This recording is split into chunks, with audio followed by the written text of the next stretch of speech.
Hello my friend, this is Mr. Joram. Karibu tena katika video ingine, na katika video hii tunakwenda kuzungumzia language inayoitwa HTML.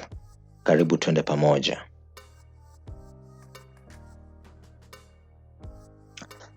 Kwenye video ya introduction to HTML tulizungumza kwamba website imetengenezwa na collection ya pages ambazo zinakuwa zinahusiana na zinawakilishwa kwa jina moja linaloitwa domain. So katika video hii tutasoma namna ya kutengeneza page moja moja kwa language inayoitwa HTML. HTML ndio language pekee ambayo unatakiwa kujifunza katika hatua ya kwanza kabisa ya kutengeneza website. HTML ndo language pekee ambayo inahusika kuinsert components au elements kwenye page yako.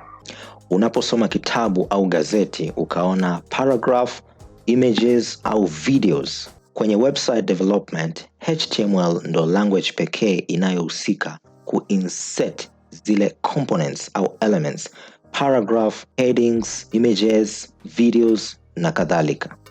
Katika video hii tutakwenda kuangalia baadhi ya elements na namna ya kuzi-insert.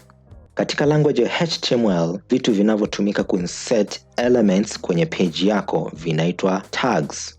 Tags zinakuwa zinaandikwa katika mfumo wa angle brackets. Nitatolea mfano katika video hii. Twende pamoja.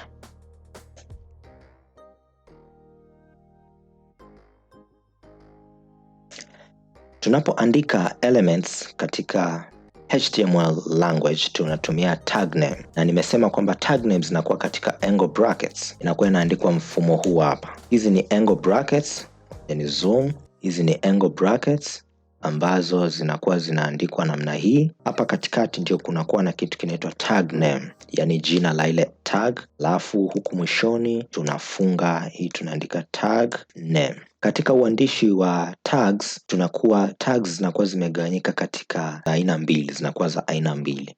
Tunakuwa na start tag na tunakuwa na end tag, au unaweza ukaita opening tag na closing tag. Kwa hiyo tunakuwa na tag name ya kwanza na tag name ya pili. Sasa utofauti wakati ya hizi mbili, kwenye closing tag kabla ya kuandika jina la ile tag tunakuwa na /, tunakuwa na alama ya / kama unavyoiona hii hapa. Kwa hiyo tunaandika /, then tunaandika jina la ile tag. Kwa hiyo hapa katikati tunaweza tukaandika kitu chochote, something comes here. Hapa tunakuwa tunaandika kitu chochote kinachohusiana na ile tag. Kama ni paragraph, basi yale maandishi tunakuwa tunayaandika maeneo haya. So tutaanza kusoma tags moja baada ya ingine, then utanielewa baadaye kitu ninachokimaanisha.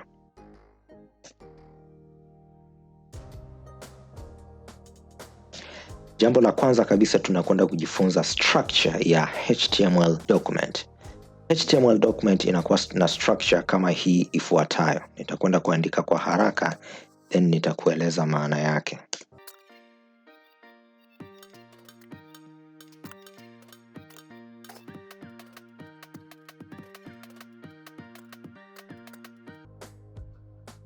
Hello friends. This is the structure of HTML document.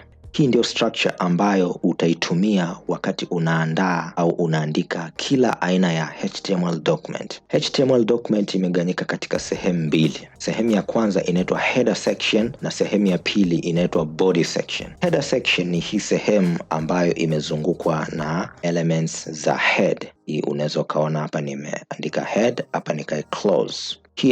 Hii ndio inaitwa header section, na body section yenyewe inakuwa inawakilishwa na hizi tags za body. Kwa hiyo ndani ya header section tunakuwa na aina fulani ya text, au tunakuwa na vitu fulani vinavyotoa information kuhusiana na ile page. Inaweza ikawa ni title ya page, inaweza ikawa ni language ya ile HTML document na kadhalika. Hizi information ambazo zinahusiana na ile web page zinaitwa metadata. Lakini kwenye body section hapa katikati, unachokiandika chochote kinakuwa kinatokea kwenye ile browser yako. Kwa kama kuna paragraph, kama kuna headings, kama kuna links, zote hizi tunakuwa tunaandika ndani ya body section. So welcome and let us start writing the HTML language. Jambo la kwanza kabisa tunaenda kuangalia header section. Kwenye header section tunakuwa na element ya title. Element ya title, unachokiandika kwenye element ya title kinakuwa kinaonekana juu kabisa pale kwenye page. Inakuwa ni title ya page. Unapofungua browser, kitu unachokiandika kwenye title kinakuwa kinaonekana huku juu kabisa, upande wa juu kabisa huku. Tufanye mfano wa kuandika website development class. Nimeandika website development class. Baada ya kuandika, hatua inayofuata ni kusave. Kuna namna ya kusave page ili iweze kufunguka kama web page. Ukitaka kusave, unakwenda kwenye file, then unashuka chini kwenye save, then unachagua sehemu ya kusave. Kwa mfano nina save kwenye desktop. Jina la file naandika file name dot. Kwenye file system kuna kitu kinaitwa extension. Extension ndicho kitu kinachotambulisha aina ya faili lako. Sasa kwenye documents za HTML tunakuwa na extension ya .html. Kwa mafaili yote ya HTML unakuwa unaandika katika extension ya .html. Kwa tunaandika .html. Then baada ya kuandika hapo nina save. Nikisha save nategemea kwamba nikija kwenye desktop yangu nitaona hilo file, this one. So double click, ile page yangu itafunguka. Kama nilivyowaambia kwamba chochote unachokiandika katikati ya tags za title inakuwa inaonekana huku juu kabisa. Kama unavyoweza ukaona hapa tuna website development class. So baada ya hapo kuna aina nyingi za informations unazoweza ukaziweka huku juu. Sasa hizo tutazisoma baadaye kidogo. Lakini lengo kubwa la hii video ni kuanza kuangalia tag moja baada ya ingine. Lakini kabla ya tags tusome kitu kinaitwa comments. Comments ni maneno ambayo yanamsaidia developer wa website kuwa familiar na website yake.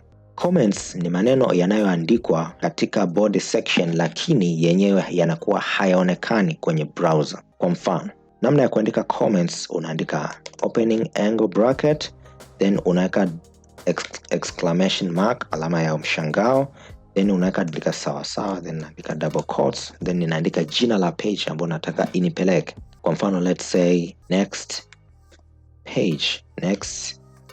page.html. Nataka nikibonyeza maandishi yanayoitwa another page inipeleke kwenye hii page inaitwa next page.html. So nikisave kwa sasa, then nikaja nika refresh kwenye browser yangu, utaona imebadilika muonekano, imekuwa link. Kwa sasa hivi nikibonyeza itanipeleka kwenye page ingine.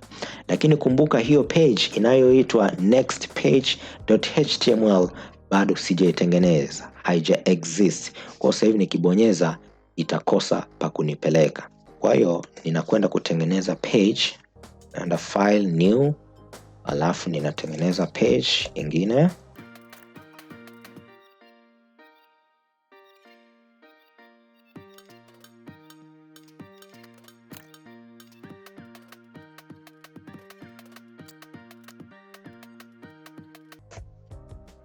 Ninakwenda kusave kwenye desktop kama another page.html. Lazima tu save kulingana na tulivyoandaa ile page. Kwa hiyo nina save. Baada ya kusave, kwa hiyo nikija kwenye hii page, nikija kwenye browser, then nikija kwenye hii page, nikirefresh. Baada ya kuclick another page, nategemea itanipeleka kwenye page inayoitwa next page.html. Kwa nikiclick yatatokea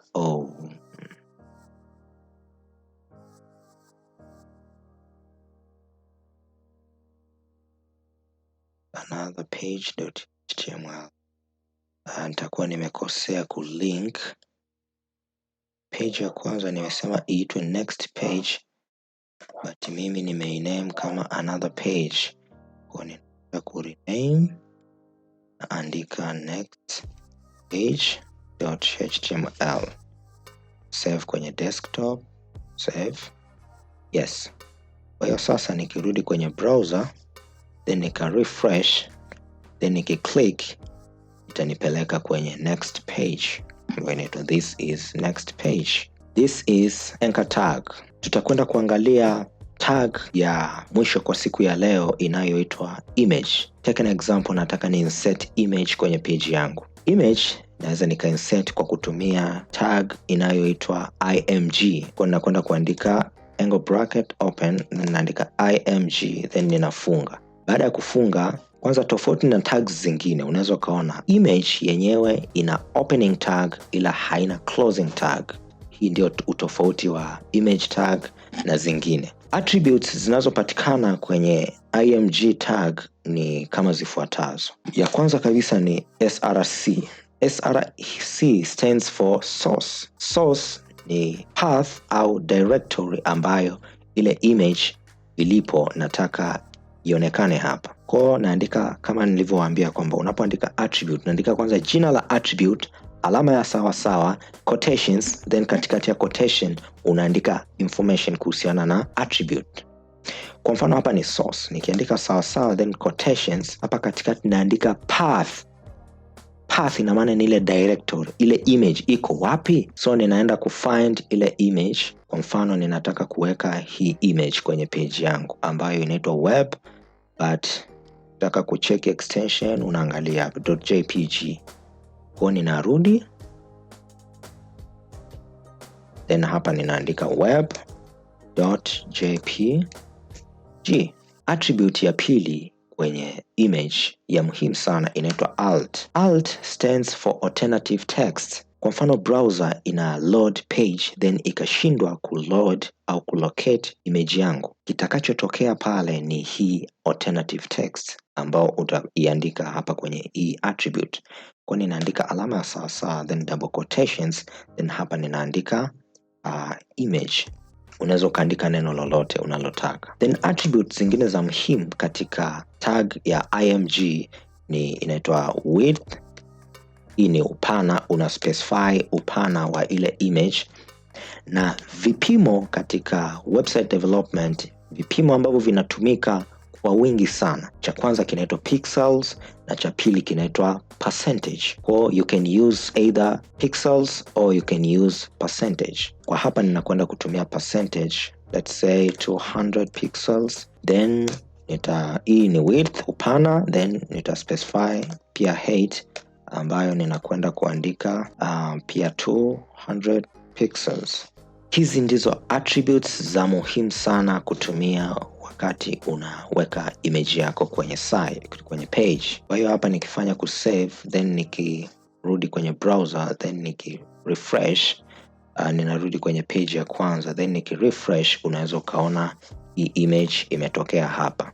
Lakini hii image zimeingiliana na another page. Zimeingiliana kwa sababu hii anchor tag, hizi ni aina za elements ambayo inaitwa inline element. Kuna aina mbili za elements, kuna block level element na kuna inline elements. Block elements yenyewe baada ya kufungua then ukafunga, element yoyote utakayoiandika inapelekwa kuwa chini, lakini inline element yenyewe ukiandika baada ya block element au kwenye hiyo inline element yenyewe inaendelea kwa mbele. Kwa kama ulishia kwenye paragraph then ukaandika inline element yenyewe inaendelea kwa mbele. Kwa hiyo hapa ili kuiforce hii image ionekane kwa chini, ninatumia empty tag ambayo inaitwa break. Break ina maana inaahirisha ile horizontal line, then ina force vitu vyote kuonekana kwa chini. Kwa break element inaandikwa ndani ya angle bracket, then naandika br. This is the break tag ambayo ina force vitu vyote kuja chini. Kwa nikifanya kusave, then nikarudi kwenye browser yangu, ninaweza nikirefresh, ninaona image imekuwa forced kuja upande wa chini. My friend, thank you so much for watching. Karibu tena kwenye video itakayofuatia. This is the website development class and my name is Joram. Thank you so much for watching and for listening.